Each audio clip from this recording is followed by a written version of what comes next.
The slap cracked through the air like a gunshot. It wasn't just noise. It was a moment that stopped time itself. Even the birds perched on the power lines froze mid-song. The old man's coffee cup slipped from his trembling hands, shattering against the concrete. Brown liquid splattered across the pavement, the last trace of warmth he had left. The cop stood over him, chest heaving, his gloved hand still half raised, as if even he couldn't believe what he'd just done. But disbelief didn't last long, because that's when the sound came. The low rumble of motorcycle engines rolling closer, cutting through the silence. 5 men in black leather vests turned the corner. Their leader, broad-shouldered, salt-and-pepper beard, calm steel in his eyes, slowed when he saw what was happening. The patch on his chest read Hell's Angels. His name was Reed Callahan, and Reed wasn't the kind of man who looked away when someone was wronged, especially not someone who couldn't fight back. If you still believe kindness has a place in this world, if you believe real strength means standing up for the weak, take a moment to like, comment, share, and subscribe to Kindness Corner. Because your small act helps remind the world what humanity looks like. Reed's boots echoed on the pavement as he walked toward the station. His brothers followed close behind. The officer, badge reading M. Reynolds, straightened, trying to compose himself. The homeless man, frail and trembling, sat against the blue wall of the station. His gray beard was wet with tears and coffee. A faded name tag on his jacket read, Frank. Once, Frank had been a mechanic, a father, a man with a home and a heart big enough for everyone. Now all he had was cold concrete beneath him, and a cup no one wanted to fill. Reynolds' outburst had drawn attention. Officers began stepping out from behind the glass doors, squinting into the daylight. Reed didn't slow. His gray eyes, steady, stormy, were locked on the scene. He wasn't yelling. He wasn't rushing. He was just coming. And the calm he carried was more dangerous than any rage. Behind him came his crew, Clay, the quiet one, with tattoos creeping up his neck. Walker, tall and broad, his vest faded from years on the road. And the twins, Kurt and Mason, ex-Marines who'd found brotherhood again in chrome and leather. Reynolds turned toward them, jaw tight. "Move along, fellas," he said, his voice betraying a nervous tremor. The station doors opened wider. 2 more officers stepped out. But Reed didn't move along.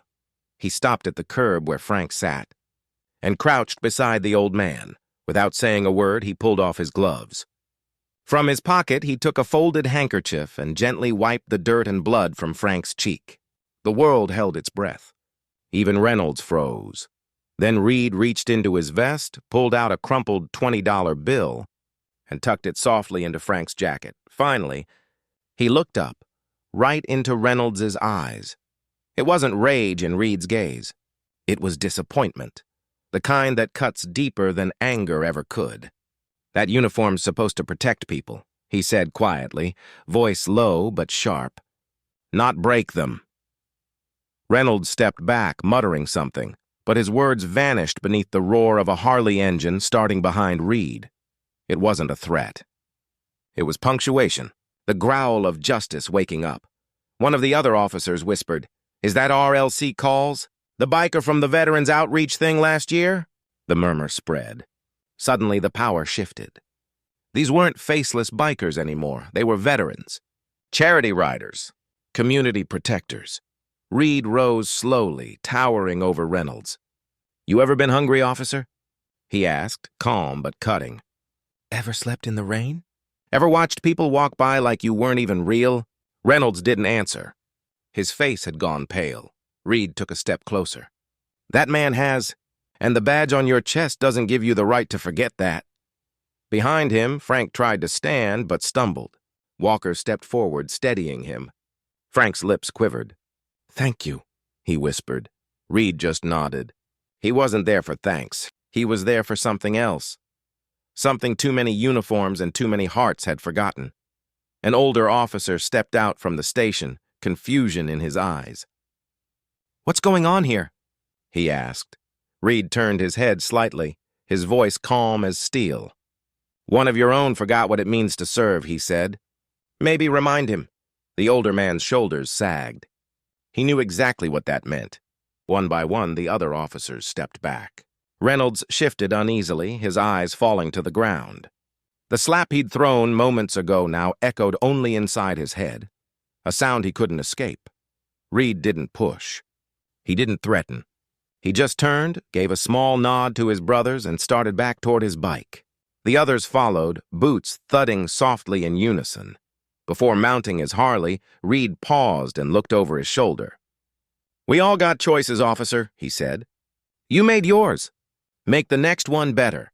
He slipped his gloves back on, started the engine, and rolled away, 5 bikes rumbling like distant thunder after a storm. Inside the station, silence lingered. No one moved. Frank now sat on a bench near the entrance, wrapped in a blanket one of the ashamed officers had quietly brought him. Reynolds stood apart, staring down at his hands. The red mark from his own slap had faded, but the guilt hadn't. That night, as the sun set over the quiet town, security footage from the station surfaced online, a cop slapping a homeless man, and 5 bikers stepping in. But what went viral wasn't the violence. It was the compassion. The image of a tattooed biker kneeling beside a forgotten man, cleaning his wounds in silence.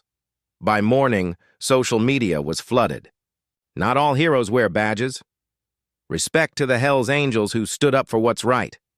Donations poured in for Frank. The police department issued a public apology. Officer Reynolds was suspended. But more importantly, people started talking about kindness, about accountability, about how real strength isn't power or authority, it's empathy.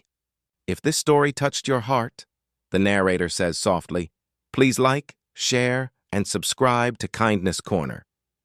Because every story you share reminds someone that kindness isn't weakness, it's power in its purest form.